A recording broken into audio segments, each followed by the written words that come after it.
நான் உங்கள் சிப்பிப்பாறை ஜோதிடர் சாதி ராகவன் ஜெயபாலாஜி. புரட்டாதி நட்சத்திரத்தில் போய் பிறந்தவர்களுடைய எனர்ஜி கோவில் ஓமம்புலியூர் சிவன். அங்கே இருக்கிற சனீஸ்வர பகவானை கண்டிப்பாக வழிபாடு பண்ணணும். உத்திரட்டாதி நட்சத்திரத்தில் போய் பிறந்தவர்கள் அதே ஓமம்புலியூரில் இருக்கிற சிவனை வழிபாடு பண்ணி ராகு கேதுகளை வழிபாடு பண்ணணும். இந்த ஒரே புரட்டாதி நட்சத்திரத்தில் போய் பிறந்தவர்களும் உத்திரட்டாதி நட்சத்திரத்தில் போய் பிறந்தவர்களுக்கும் 2 பேருக்குமே ஓமம்புலியூர் தான். அங்கே இருக்கிற சிவனை கும்பிட்டு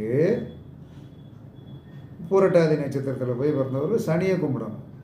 உத்திரட்டாதி நட்சத்திரத்தில் போய் பிறந்தவங்க அந்த ஓமம்புலியூரில் இருக்கிற சிவனை கும்பிட்டு ராகு கேதுகளை கண்டிப்பாக வழிபாடு பண்ணணும்.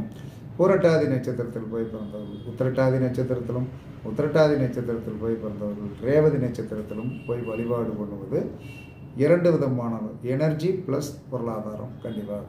அதுக்கடுத்து ரேவதி நட்சத்திரத்தில் போய் பிறந்தவர்கள் திருநள்ளாறு சனீஸ்வர பகவானை கண்டிப்பாக வழிபாடு பண்ணணும். இது ரேவதி நட்சத்திரத்திற்கு உண்டான எனர்ஜி கோவில். அப்போ ரேவதி நட்சத்திரத்தில் போய் பிறந்தவர்கள் அசுவதி நட்சத்திரம் வருகின்ற அன்று திருநள்ளாறு சனீஸ்வர பகவானை நீங்கள் வழிபாடு பண்ணிவிட்டு வந்தீர்கள் என்று சொன்னால் வாழ்க்கை சீரும் சிறப்புமாக இருக்கும்.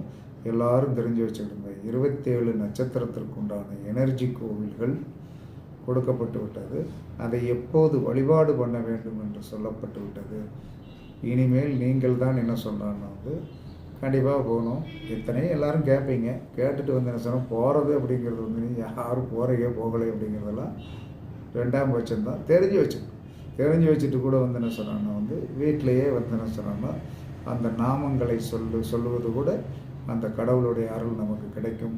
எல்லோரும் நல்லா இருக்க வாழ்த்துக்கள் கூறி உங்களிடமிருந்து விடைபெறுவது சிப்பிப்பாறை ஜோதிடர் சாதி ராகவன் ஜெயபாலாஜி. சுகமே சொல்க வாழ்க வளமுடன்.